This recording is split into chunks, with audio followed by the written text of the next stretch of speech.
oxygen. You need to breathe in order to stay alive. For your body to stay alive, you need oxygen. And everyone in this hall knows that if you are deprived of oxygen, you will only be able to survive for a very short amount of time, and then you will die. Agreed? Now, the heart also needs oxygen.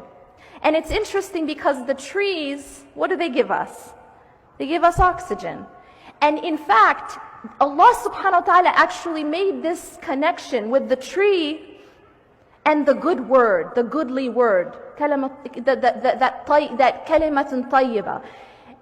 And that being Iman and La ilaha illallah. And ultimately, the oxygen of the heart is dhikrullah. It's the remembrance of Allah subhanahu wa ta'ala. If we live our lives and we don't remember Allah, if we live our day, we go through our day and we aren't praying, it is exactly like a person who is being deprived of oxygen. And I don't need to tell you, we don't need an MD up here to tell you what's going to happen to that person. It's obvious. That person who is depriving themselves of oxygen is going to die.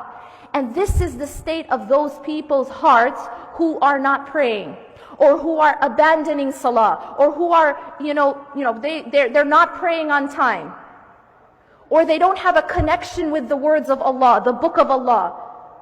Because what they've done is they've deprived their heart of the oxygen, which is the remembrance of Allah.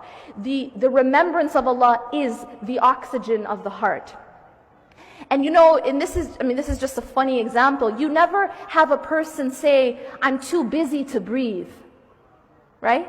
You don't have anyone say, I'm in a really important meeting, so I'm going to breathe tonight.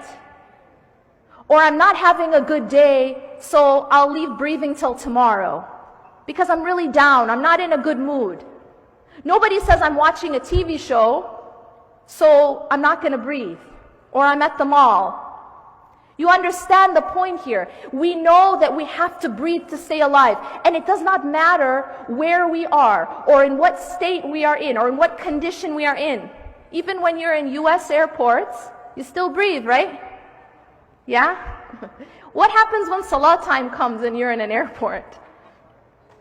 Your salah is your oxygen. You cannot think of it as anything less. And if you do, that's why your heart ends up dying. Really, it isn't rocket science. When people want to understand why they're having a spiritual crisis, it really is not complicated.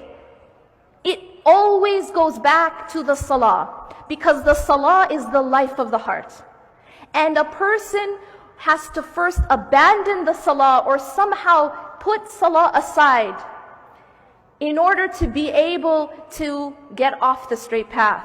So the salah becomes a protection, and it is also the life of the heart. Now, we also know to take care of the body, we need food. We have to feed the heart. What is the food of the heart? It is also the remembrance of Allah.